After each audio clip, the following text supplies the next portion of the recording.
Skanda 5, Chapter 16. Said Parikshit, Thou hast given the bare outline of these regions of the universe, which are lighted by the sun, and where the moon and the luminous starry host are also seen. Thou hast hereby mentioned the 7 oceans and the 7 dvipas, but thou hast not given the details of a lotus. Imagine there are 7 sheets immersed in it, the 7 dvipas. The central sheath is Jambudvipa, it is Niyut yojanas in area. Niyut is equal to 1 million, but Sridhara Swami here explains Niyuta as meaning 1 laksha or 1 lakh. So according to Sridhara, the area of Jambudvipa is 8 lakh miles. Jambudvipa is round like the lotus leaf. There are 9 varshas in Jambudvipa, each 9,000 yojanas in area, completely divided by 8 mountain ranges. Bhadrasva and Ketumala form exceptions, for they extend over 34,000 yojanas. Some take 9,000 yojanas to be north and south. 4 are placed long ways. Ilavrita is as it were with 4 petals. Sridhara, this gives 7 into 9,000 plus 34,000 is equal to 97,000. Ilavrita is the central varsha. Sumeru is situated in the navel of this varsha. This king of mountains is gold all through. It is a laksha yojanas high. The earth chain be taken to be a lotus. This Meru is its pericarp. Its yojanas are left out. Thus the Vishnu Purana says, the Meru is 84,000 yojanas over the ground and 16,000 under the ground, and at the top 32,000 and at the foot 16,000. Which is 16,000 plus 84 is equal to 1 lakh. On the north of Ilavrita are the 3 mountain ranges Nila, Sweta and Shringavan. In order, they are respectively the boundary ranges of Ramayak, Hiranmaya and Kuru. They spread east and west up to the salt ocean. They are 2,000 yojanas wide in length. Each succeeding one is a little over 1/10 part shorter than the preceding one. There is no difference in height and in width, Sridhara says. So on the south of Ilavrita are the 3 ranges Nishadha, Hemakuta and Himalaya, spreading east and west like the preceding ones. They are 10,000 yojanas in height. They are the boundary ranges respectively of Harivarsha, Kimpurusha and Bharata. This 10,000 yojanas is also the height of Nila, Sweta and Shringavna. The width of these ranges again is that of Nila and others. By Bharata, we are to understand Nabhi. On the west of Ilavrita is the Malyavat range, and on east lies the Gandhamadana range. These ranges extend north up to the Nila range and on the south up to the Nishadha range. They are 2,000 yojanas wide. They are the boundary ranges of Ketumala and Bhadrasva respectively. East Malyavat and Gandhamadana and the 2 varshas Bhadrasva and Ketumala and nothing besides. North and south there is a Meru, then Ilavrita, 6 mountain ranges and 6 varshas, 3 on each side and nothing else. Where do you then get a laksha of yojanas? It is said Meru has a diameter of 16,000, Ilavrita has 18,000, the 6 varshas have 6 into 9,000 equal to 54,000. The 6 mountain ranges have together a width of 6 into 2,000 equal to 12,000. Thus north and south we have 16 plus 18,000s plus 54,000s plus 12,000, which is equal to 1 lakh again. East and west we have 34,000 across Meru and Ilavrita, and the 2 mountain ranges 2 into 2,000 equal to 4,000. The expanse of the 2 varshas up to the ocean side is 62,000. This gives us 34,000 plus 4,000 plus 62,000 is equal to again 1 lakh. Thus there is no conflict according to Sridhara. This discussion of Sridhara throws immense light on the context. We find that the area is measured by the diameter. We find that 16,000 is the diameter of Meru at the foot. We find that Ilavrita has 9,000 from Meru to Nila and 9,000 from Meru to Nishadha. Here we understand also why Bhadrasva and Ketumala were said to be exceptions, their expanse being 34,000. A diagram will now best illustrate what we say. Bharata as a Varsha must not be mistaken for India, for Bharata here stands for Nabhi or the whole of our known earth. Bharatavarsha extends from the base of the earth opposite the Himalayas on the side of America to the highest point of Himalayas. Kimpurusha Varsha, so called from its dwellers, extends from the highest point of Himalayas as its base to the highest point of Hemakuta. So with the other Varshas, it will be seen that we have no idea of any of the mountains besides the Himalayas. Ilavrita stands on the same level with Ketumala and Bhadrasva. If these three be taken as one, we get the number 7. 5 other dvipas have 7 varshas only. On the 4 sides of Meru are the 4 mountains Mandara, Meru Mandara, Suparshna and Kumova. They are 10,000 yojanas in height and expanse. There are 2 mountains east and west, their expanse being north and south. There are other 2 north and south, their expanse being east and west. Otherwise, if these mountains were to encircle devas, amuse themselves in those gardens. Big fruits with nectar like juice fall from the mango tree on Mandara. The Vayu Purana gives the measure of the fruit. The rishis who perceive truths give the measure of the fruits to be 108 cubits with the fist closed, and also 61 cubits more.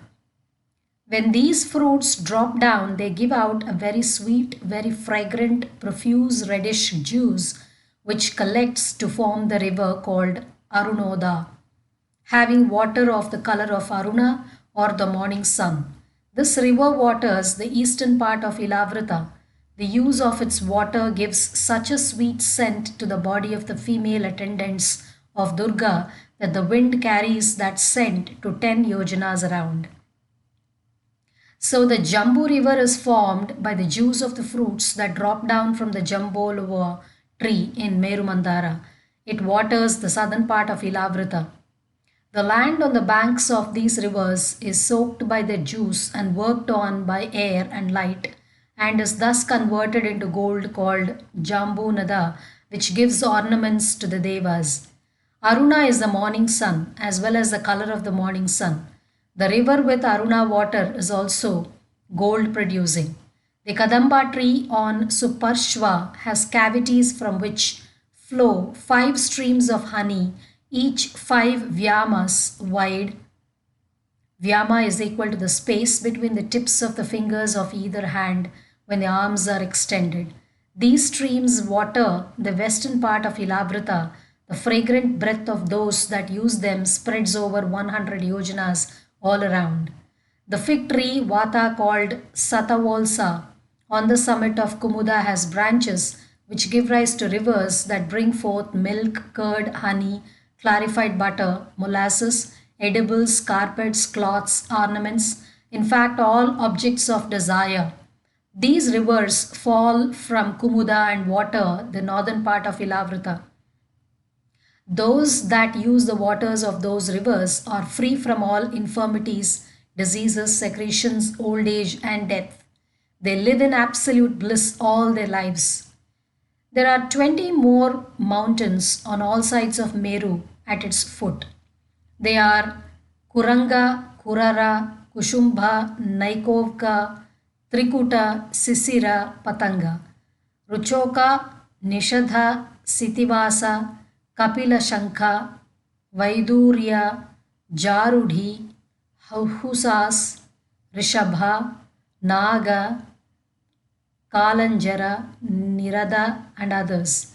2 mountains, Jataru and Devakuta, are situated on east of Meru. They are 2,000 yojanas in height and width. To the north, they spread over 18,000 yojanas. So on the west, there are the 2 mountains Pavana and Pariyatra. On the south, there are Kailasha and Karavira, which expand towards the east. So on the north, there are Trishringa and Makara. If different measures are given in Vishnu and other Puranas, they are with reference to different kalpas. The sages they say that in the central portion of the top of Sumeru is the abode of Brahma made of gold, 10 million yojanas in area and of 4 equal sides. Surrounding the abode of Brahma are the 8 abodes of the 8 Lokapalas, situated respectively in the directions presided over by these Lokapalas. Each of these abodes has the color of its own Lokapala and each extends over 2,500 yojanas. The names of these abodes are given in other Puranas. Thus, Manovati is the abode of Brahma, Amaravati is the abode of Indra, Tejovati is the abode of Agni, Sanyavati is the abode of Yama, Krishnaganga, Krishnangana is the abode of Nairita, Sraddhavati is the abode of Varuna, Gandhavati is the abode of Vayu, Mahodaya is the abode of Kubera, and Yashovati is the abode of Isha. The Ganges. Skanda 5, Chapter 7. The Avatara Vamana asked Bali, the Daitya king, for as much space as he could cover in 3 steps. The first step covered the earth. Vamana then raised his foot over the heavens, and the stroke of his left toe nail caused a hole in the cosmic egg. Water entered the hole from outside, water that carried the washings of Vishnu's feet, and that was consequently capable of purifying all the impurities of the world, and that was in itself very pure, water that was then called Bhagavat Pudi. In the 1,000 yugas, the stream reached the highest point of Svarloka called Vishnupada. Dhruva called the stream on his own head with ever-increasing devotion. The 7 rishis carry the sacred water in their braided tufts of hair as something better than mukti, for the stream of devotion flows from Vishnu direct. Then the stream passes through the path of the Devas, studded with thousands and thousands of starry chariots, till it overflows the lunar regions and fall down on the abode of Brahma in Meru. There the stream divides itself into 4 parts called Sita, Alakananda, Vankshu, and Bhadra. The Sita flows from the abode of Brahma through the highest mountain ranges. She comes down to Gandhamadana, then through Bhadrasva, Varsha. She falls into the salt ocean towards east. So the Vankshu flows through the Malyavat range into Ketumala Varsha and falls on the west into the salt ocean.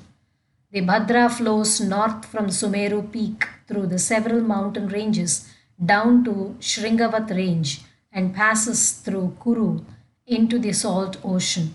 The Alakananda flows south from the abode of Brahma through several mountain ranges to Hemakuta and then to Himalaya till it reaches Bharatavarsha and at last flows through it into the salt ocean.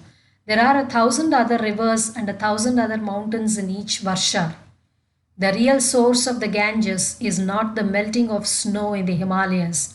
That may be the source of waters that swell the bed of the Ganges as we see it.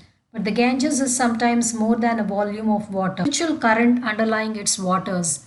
That current comes from the regions higher than the highest peak of Himalayas, hence the great sanctity attached to it. The mysteries of the Varshas, Skanda 5, chapter 17 to 19. Of the 9 Varshas, Bharata is the field of karma. I must now once for all remind my readers that Bharata, when mentioned as a Varsha, means Nabhi Varsha, the whole of this visible earth from the highest point of the Himalayas downwards. The other Varshas are placed of fruition of the merits of those that go to Swarga, hence they are called terrestrial Swargas.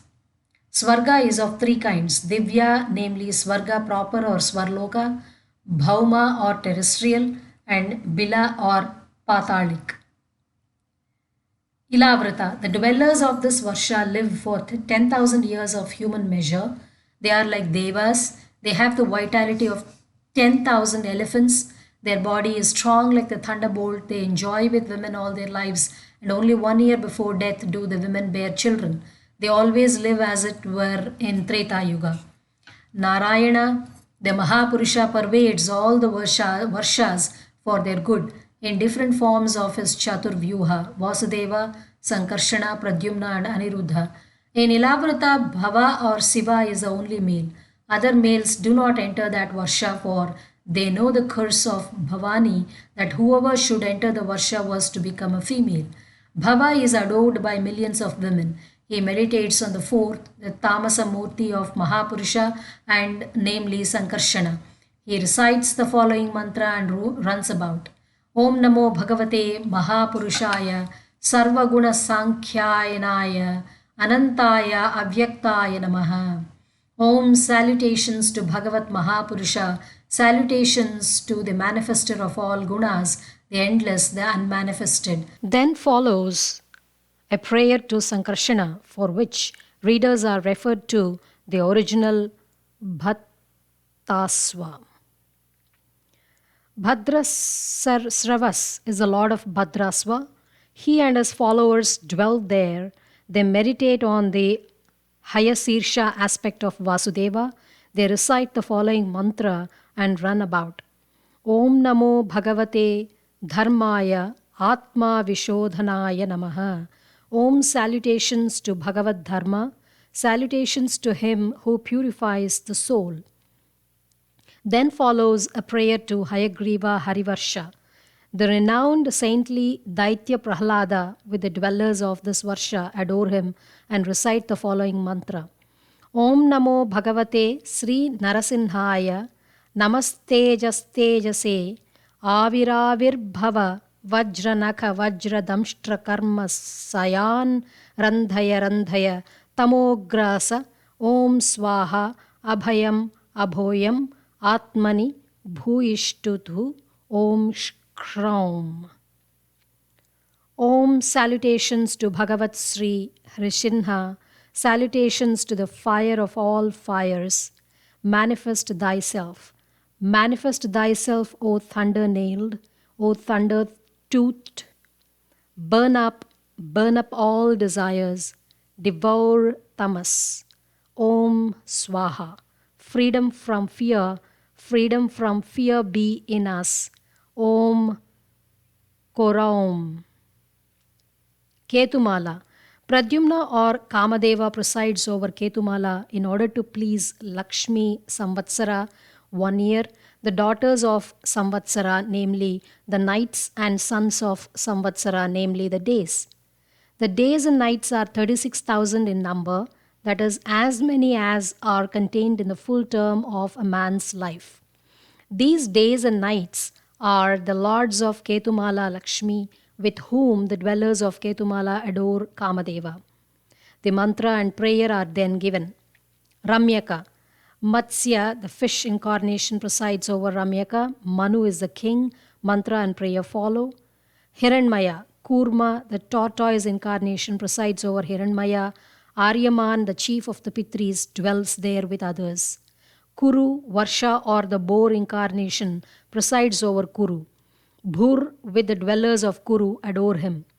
Kim Purusha. In Kim Purusha, Hanuman with the dwellers of the Varsha worship the Adipurusha Rama, brother of Lakshmana and husband of Sita. Bharatavarsha. Naranarayana presides over this Varsha. There are various castes and ashramas in this Varsha. Narada of great devotion leads the people of this Varsha. His object in so doing is to teach to Savarni, the coming Manu, the Sankhya and Yoga, together with the full realization of Bhagavat, as related in the Pancharatras. This mission of Narada is specially noteworthy. In this Bharata Varsha, there are many mountains and rivers. Maloya, Mangalaprastha, Mainaka, Trikuta, Rishava, Kutaka, Konva, Sahya, Rishyamuka, Srisaila, Venkata, Mahendra, Varidhara, Vindhya, Shaktiman, Riksha, Paripatra, Drona, Chitrakuta, Gobardhana, Raivatak, Kakubha, Neela, Gokamukha, Indrakila, Kamagiri, and hundreds and thousands of other mountains are situated in this Varsha. The following are the principal rivers: Chandvavasa, Tamvaparni, Avatoda, Kritamala, Vaihayasi, Kaveri, Venuva, Payasvini, Sankaravarta, Krishnavenuva, Bhimrati, Godabari, Nirvindya, Payoshni, Tapi, Reva, Surasa, Narmada, Charmanvati, Andha, Sona, Mahanadi, Vedasmriti, Rishikulya, Trisama, Kaushiki, Mandakini, Yamuna, Saraswati, Drishadvati, Gomati, Saraju, Aghavati, Shashtavati, Saptavati, Setadru, Sushoma, Chandrabhaga, Maruduridha, Vitasta, Asikini, and Vishwa. Those that acquire birth in this Varsha have recourse to Swarga, humanity and Naraka respectively, according as their karma is white, which is called Sattvic, red or Rajasic, or black or Tamasic. The people acquire moksha in this Varsha in accordance with their Varna, that is caste. This is because karma according to caste prevails in this Varsha, not that moksha is not otherwise attainable, according to Sridhara. And what is moksha in this Varsha? It is companionship of Mahatmas or Mahapurushas brought about by the destruction of the bonds of avidya caused by various births. And that moksha is in reality unceasing, unselfish devotion to the all-pervading, indestructible, causeless Paramatma Vasudeva. Even the Devas say, how fortunate are these people of Bharatavarsha, for Hari is kind to them, even without many performances, and they are so adapted for communion with Hari by devotion. We have attained Swarga by the performance of Yagna, but we shall have to be born again after the end of the Kalpa. What good is in this state which does not bring us in direct communion with Vishnu? These people of Bharatavarsha, even with their short lives, acquire the state of Hari. If there be any karma left to us after the enjoyment of Swarga, may we be born as men that we may worship Hari. Some say there are 8 Upadvipas in Jambudvipa formed by the sons of Sagara when they dug up this earth in search of the sacrificial horse. They are Swarnaprastha, Chandrashukla, Avartana, Ramanaka, Mandaharina, Panchajanya, Sinhala, and Loka.